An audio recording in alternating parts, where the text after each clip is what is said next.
En la continuidad de los módulos complementarios de esta segunda parte del curso, vamos ahora a entrar un poco en las dos grandes teorías que resumen eh, la economía o la ciencia económica.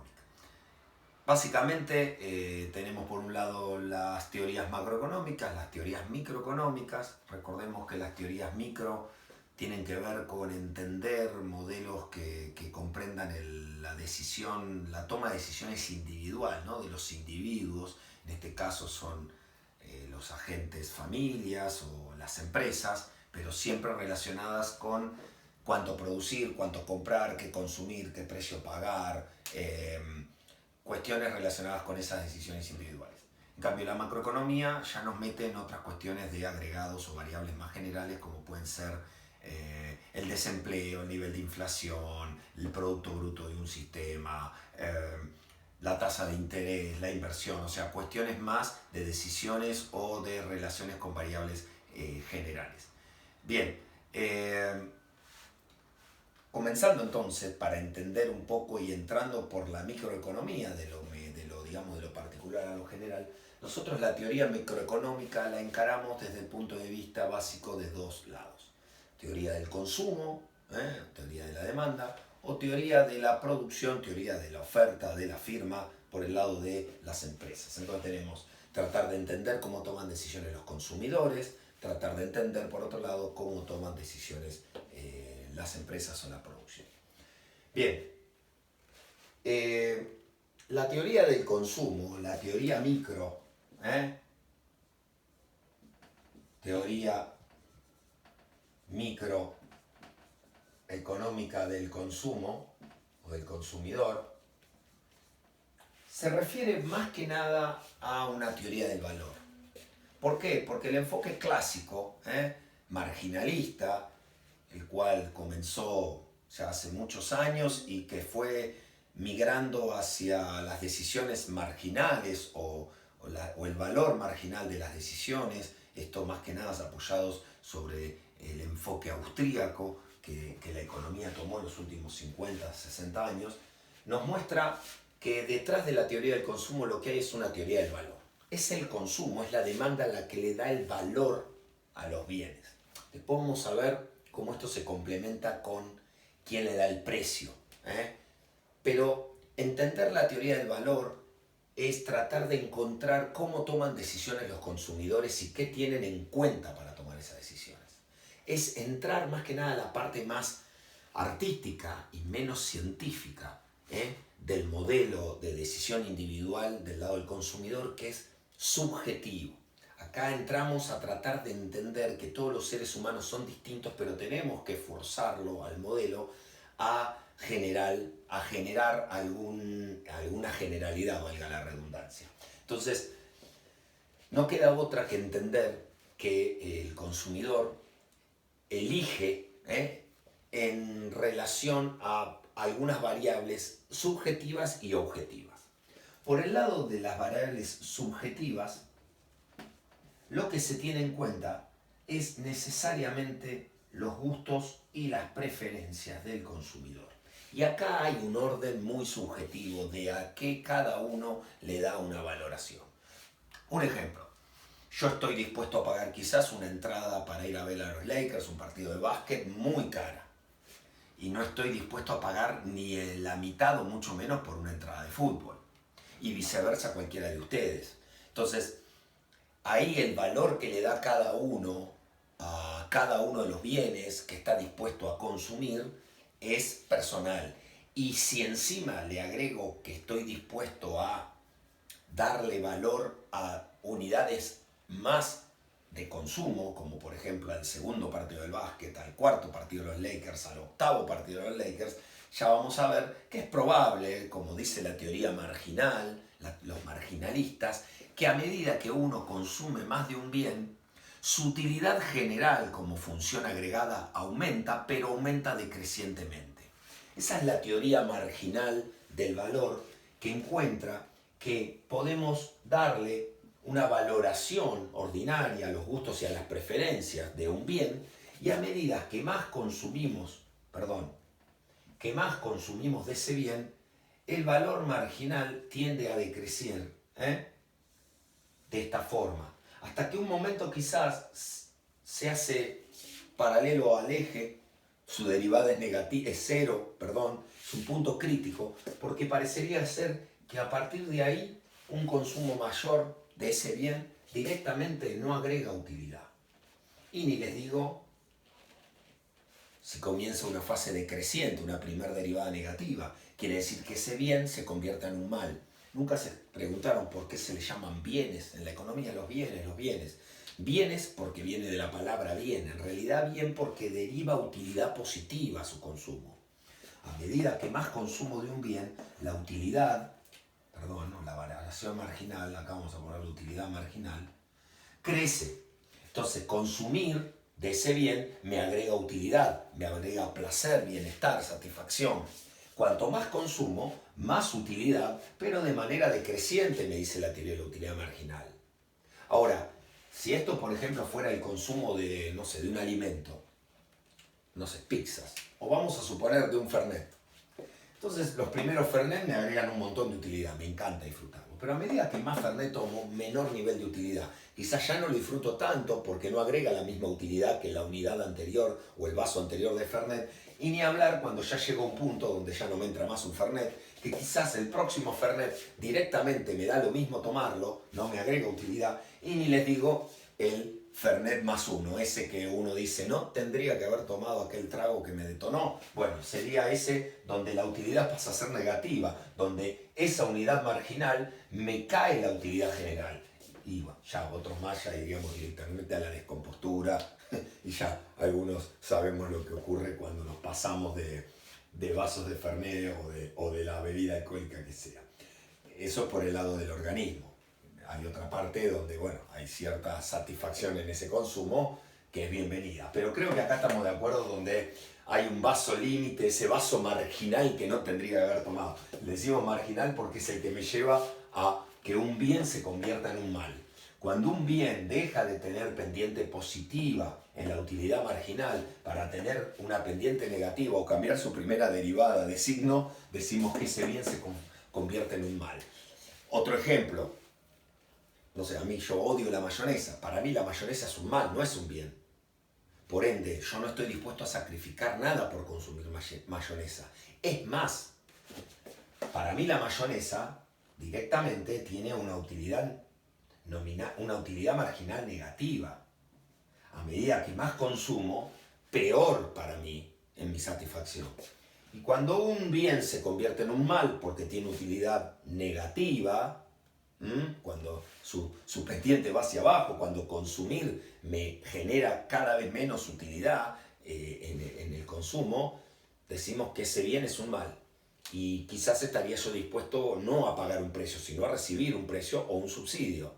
Por eso, sobre un mal uno dice, estoy dispuesto a consumirlo si me pagas tanto. Y claro, como no me genera utilidad positiva y me genera utilidad negativa, necesito una compensación porque estoy haciendo un sacrificio. Bien, detrás de la teoría subjetiva lo que se desprende es el gustos y preferencias por el consumo de más de una unidad de un bien.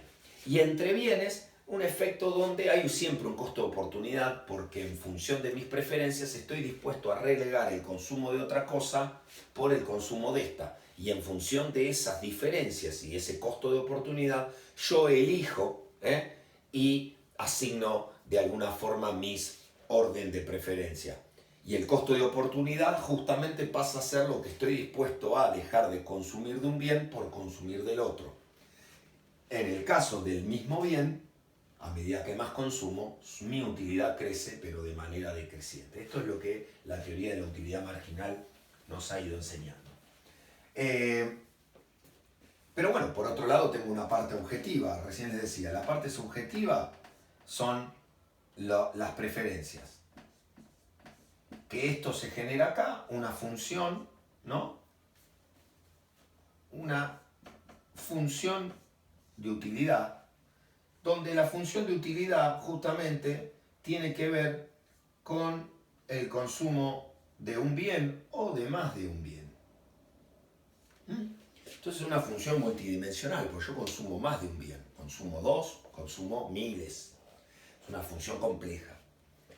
Ahora, parte objetiva. Hay una parte objetiva que es el dato que toma el consumidor. Y esto tiene que ver con la relación de precios de los bienes y el nivel de ingreso disponible que uno tiene para gastar, porque la elección del consumo y las cantidades a consumir tienen como limitante el dinero disponible con el que uno cuenta.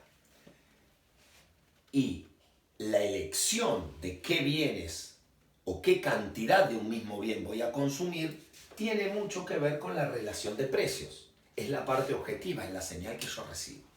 Así que, por el lado del valor, tenemos la teoría microeconómica. Por el lado subjetivo, caemos en la teoría de la utilidad marginal, que es la que nos indica cuánto estamos dispuestos a consumir de un bien y qué sacrificios estamos dispuestos a hacer de un bien respecto a otro, y qué cantidades o qué tipo de utilidad nos agrega consumir más cantidades de un mismo bien, ¿no? Aumentar el consumo. Y ahí aparece la teoría de la utilidad marginal, que creo que ya algo han visto. Así que tratar de entender cómo toma decisiones un consumidor es nada más que tratar de buscar el punto óptimo. La economía busca la optimización, busca tratar de ver cuál es esa canasta como cantidades de un bien y cantidades del otro bien, que tratan de lograr la mayor utilidad posible en el consumo, la satisfacción más alta posible, sujeto a ¿qué? A un dinero y a un nivel de precios. O sea, que si yo tengo, por un lado, un nivel de utilidad relacionado con el consumo, por ejemplo, de X1, X2, sujeto a un nivel de ingreso disponible que se llama restricción, donde el precio del producto 1 por las cantidades del producto 2 más el precio del producto 2 por las cantidades del producto 2 deben agotar el dinero que tengo. Esto se llama restricción presupuestaria.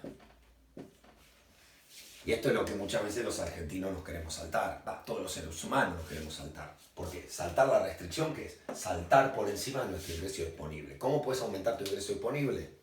Pidiendo prestado. Eso lo vamos a ver. Se llama elección intertemporal y se llama adelantar consumo del futuro al presente. No es otra cosa que pedir dinero prestado. Bien, esta es nuestra teoría microeconómica del consumo. Nos dice, trata de maximizar la utilidad en el consumo de dos bienes y de cantidades de cada uno. Recordemos que X1 es cantidades del bien 1 y X2 cantidad del bien 2. Sujeto a que tenés un presupuesto y lo tenés que gastar de esa manera.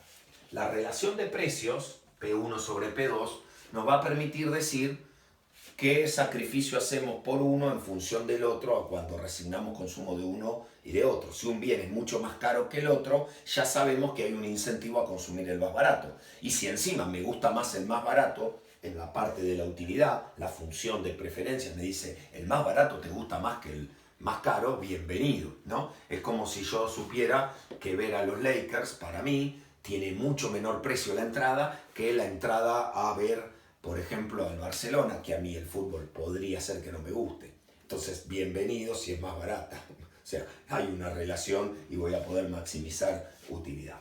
Pero bueno, a veces eso pasa y los cambios en los precios relativos, sujeto a la función de utilidad, permiten hacer reasignaciones en las cantidades a consumir. Así que el objetivo es encontrar la elección óptima, el X1, el X2 óptimo, que te permita satisfacer la utilidad máxima, sujeto a esa restricción.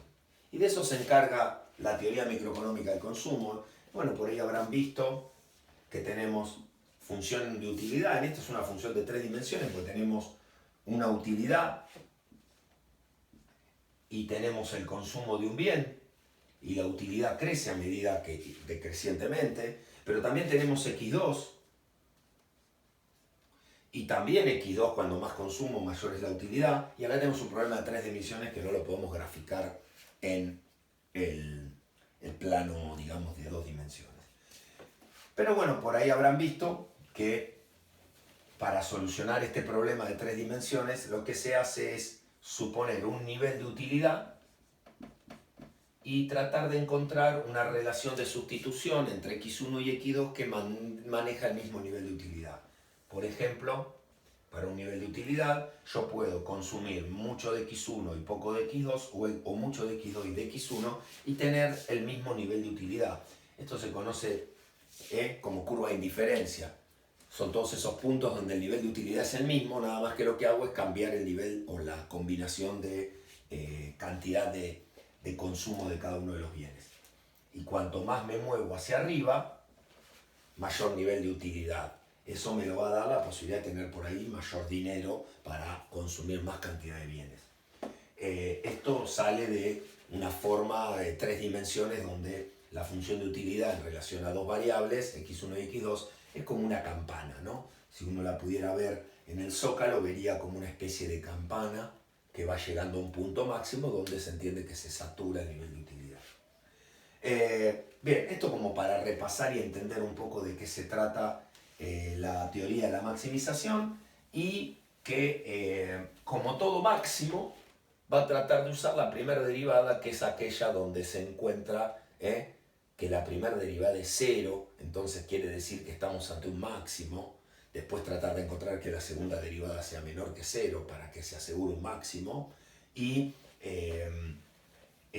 a partir de eso matemáticamente se puede tranquilamente deducir y generar un resultado. Entonces tenemos que la cantidad de bienes que yo voy a consumir tiene que ver, entre otras cosas, con el precio de ese producto en relación al precio de otro producto. O sea, todos los precios son relativos. ¿Por qué? Porque tanto vale en relación a lo que cuesta resignar el consumo de otro producto. Así que la relación de precios es la que me marca a mí cómo yo voy a ir cambiando el consumo de uno a otro. La relación de precios puede subir el precio de este o puede bajar el precio del otro bien sustitutivo o en relación, y ahí tener tranquilamente el mismo efecto. Ni hablar que si sube uno y baja el otro, la relación de precios aún es mayor. Fíjense ustedes que si yo tuviera un caso como por ejemplo una curva de utilidad y tengo x2, tengo x1 y trato de encontrar, por ejemplo, puedo tener una restricción presupuestaria, un I, que me marca y la relación de precios, recuerden que teníamos I igual a P1 por X1 más P2 por X2. Entonces acá tenemos una función lineal y podemos hacer X2 en función de X1, y acá podemos construir esta recta con esta pendiente. Y fíjense que tenemos todas curvas de indiferencia. Tenemos particularmente una que nos permite que, dada esta restricción y este ángulo de la recta, que es la relación de precios, P2 sobre P1,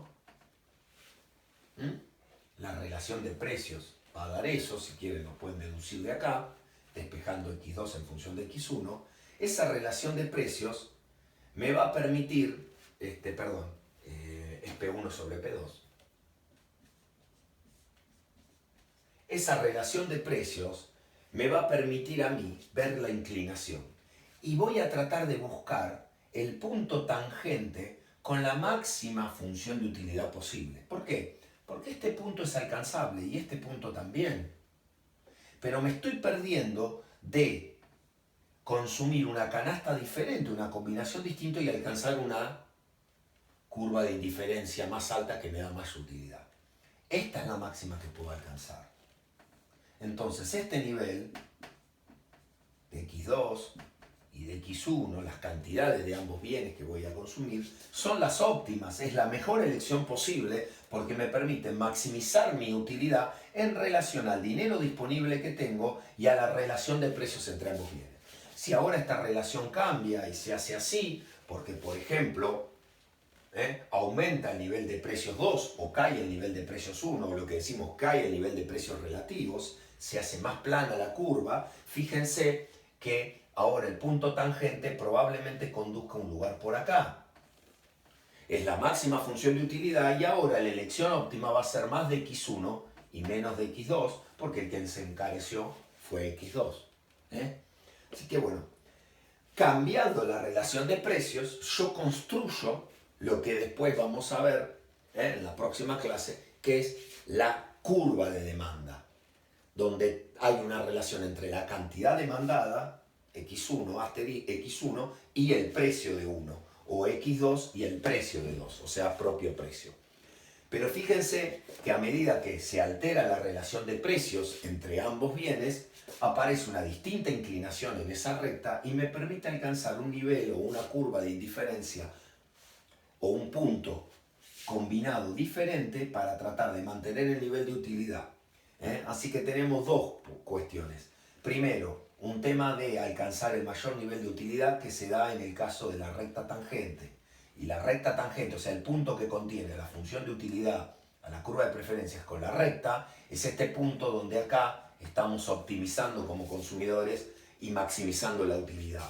Y esto es una cantidad óptima de elección o una elección óptima con las cantidades mejores que podemos justamente consumir y coincide con el mismo punto que se mantiene dentro de la recta tangente, que es el mismo nivel de utilidad. Así que una optimización involucra una derivada. Por eso en general en economía derivamos mucho. ¿Por qué? Porque buscamos optimizaciones. Recuerden que la derivada nos dice cuándo dos pendientes se hacen iguales, cuando un punto es máximo o mínimo, en este caso máximo porque hablamos de utilidad, y gracias a la condición de primer orden o de optimización encontramos un punto crítico, en este caso un máximo, porque estamos buscando la maximización de la utilidad sujeta a una restricción, o sea, a la restricción presupuestaria. Bien, este es el punto óptimo y acá la economía nos tiene para enseñar desde el punto de vista clásico y haciendo una simplificación donde hay dos bienes, un dinero, donde las preferencias y los gustos están discriminados a lo largo de esa función de utilidad con la teoría de la utilidad marginal decreciente detrás, nos permite encontrar matemáticamente una solución y entender también después que si hacemos alteraciones en el nivel de ingreso, vamos con una recta cada vez más arriba, vamos a alcanzar niveles de utilidad más altos. Entonces hay una relación positiva entre a mayor ingreso, mayor nivel de utilidad y consumo. Y también que el cambio en la relación de precios nos permite encontrar una relación indirecta. A medida que sube el precio de un bien, su demanda tiende a caer ante que se mantenga todo lo demás constante, o sea, las mismas preferencias. No solamente el precio del bien, sino que quizá no cambia el precio del bien, pero cambia el precio del otro y también nos genera una alteración. Si P1 sube y P2 se mantiene constante, se me hace más caro P1 en relación a P2 y esto lo que hace es inclinarme aún más la recta y fíjense que ahora el punto en el cual voy a encontrar quizás una tangente está por acá arriba. Entonces voy a encontrar que voy a tener más incentivos a mantener el nivel de utilidad para una relación de precios con el bien 1 mucho más caro. Voy a encontrar que voy a demandar mucho más el bien 2. Es lógico. De ahí se construye la curva de utilidad. Perdón, la curva de demanda. No es otra cosa, y con esto cerramos, esa curva de demanda que ustedes han visto, donde tengo, vamos a usar otro color, donde tengo, por una cuestión de usos y costumbres, el precio acá y las cantidades, que es lo mismo que X, aquí, fíjense que la curva de demanda tiende a ser de esta forma. ¿Por qué tiene pendiente negativa? Justamente porque a medida que yo vi que a las elecciones óptimas, dentro de la teoría de la utilidad marginal, encontrar las elecciones óptimas, la elección óptima entre x1 y x2, o sea, las cantidades óptimas, después cuando hago cambiar los precios, veo que cuando aumento el precio del bien 2, lo que le pasa a la pendiente esta es que cae, y al caer la pendiente veo que encuentro nuevos puntos óptimos, pero del bien al cual el precio subió lo demando cada vez menos. Entonces ahí aparece la relación negativa entre precio y cantidad demandada. A medida que sube el precio, baja la cantidad demandada. Pero estos puntos que están acá Todos estos puntos de la función de demanda son los que construí cuando estaba con esta restricción, y este punto puede ser este que está acá, es un punto óptimo. Todos estos puntos son puntos óptimos. Y cuando cambió la relación de precios, este es el nuevo punto óptimo. Y cuando cambió la relación de precios, este es el nuevo punto óptimo. Lo que pasó fue que bajó, subió el precio del bien 1 y bajó el precio del bien 2, y yo veo que ahora hay un efecto sustitución de mis cantidades óptimas a nuevas cantidades óptimas en B, y justamente en este punto estoy optimizando como en este, pero acá estoy consumiendo más de 2 y menos de 1. Y es lo que está sucediendo de acá a acá. Entonces, la curva de demanda, y con esto terminamos, la curva de demanda refleja todo el conjunto de puntos óptimos detrás de la teoría de la maximización de la utilidad y de la utilidad marginal decreciente, todos los puntos óptimos que forman parte de la elección del consumidor en relación a dos bienes y su relación de precios, su ingreso disponible y su función de preferencias, su maximización de utilidad. ¿Por qué decimos que la teoría microeconómica de la demanda refleja el valor y es la que de alguna manera le impacta a los precios de forma mucho más contundente? Porque es la demanda la que dice cuánto valen las cosas, en función de las preferencias y en función de lo que uno está dispuesto a pagar o a precio que le cobran, ¿no? Y está dispuesto a pagar según su valoración. Fíjense ejemplos extremos como cuánto está dispuesto a pagar uno por un bien. Es en función de la utilidad que eso le genera. Cuestiones extremas como por ejemplo cuánto estaría dispuesto a pagar vos por un cubito o por un hielo en la Antártida. Nada, porque no solamente es fácil de conseguir, sino porque aparte no lo necesito. Yo podría estar en el medio del desierto y que esté lleno de termotanques, o de calefones, o de calefactores. Pero ¿qué utilidad genera eso para mí? Ninguna. Entonces, al no generar utilidad, no estoy dispuesto a pagar nada. Regalado es caro. Fíjense lo que pasa con el petróleo. Vieron que el petróleo llegó a tener precio negativo porque se convirtió de un bien a un mal. ¿Por qué sucedía eso? Porque al no haber demanda y no poder ser estoqueable, no lo podés guardar, porque el petróleo no solamente necesita de un lugar, porque vos lo estás extrayendo y una vez que lo extraes, el chorro tira para arriba y no podés cortar porque ya la inversión la hiciste y es natural que estés, digamos, extrayendo petróleo y lo tenés que guardar y no es fácil de guardar, entonces estás continuamente generando y si no te lo demandan, no tenés que hacer. Y ni hablar, en el caso del petróleo, cuando se transforma, por ejemplo, en un derivado como el asfalto, que aparte hay que mantenerlo caliente, pues si se enfría no sirve más. Entonces fíjense ustedes, una empresa, le llueve petróleo y no tiene a dónde colocarlo porque se cayó la demanda mundial del transporte, y por otro lado, si encima con eso hacía asfalto, al asfalto lo tiene que mantener caliente gastando gas y energía.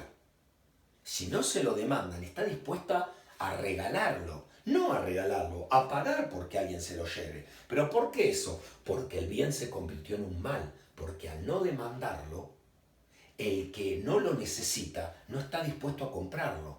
Y el que lo fabrica está dispuesto hasta a no cobrar nada o a pagar porque se lo lleven. En ese caso sería yo que me regalen o me paguen un precio, que me paguen a mí por demandarlo. Y claro, me van a tener que pagar porque si no lo necesito, no lo valoro, no estoy dispuesto a hacer ningún sacrificio. Y más aún si por comprar eso tengo que resignar comprar otra cosa. Bien, así que más allá de que el petróleo tiene una característica particular, fíjense cómo pasó a tener precio negativo y se convirtió de un bien en un mal. Más allá de que el mercado del petróleo es complejo, porque particularmente es un mercado financiero en el cual cuando alguien compra un producto a futuro, ¿no? A un precio en una cantidad que me van a dar dentro de un mes, en el momento que llega ese mes yo tengo que ir a buscarlo. Y como nadie estaba consumiendo, las empresas no lo estaban yendo a buscar y el que lo tenía guardado lo tenía que bancar mientras seguía produciendo y apareciendo más petróleo y no tenía dónde estoquearlo, es complicado de guardar, es un producto que tiene una producción continua y necesita tener una demanda continua.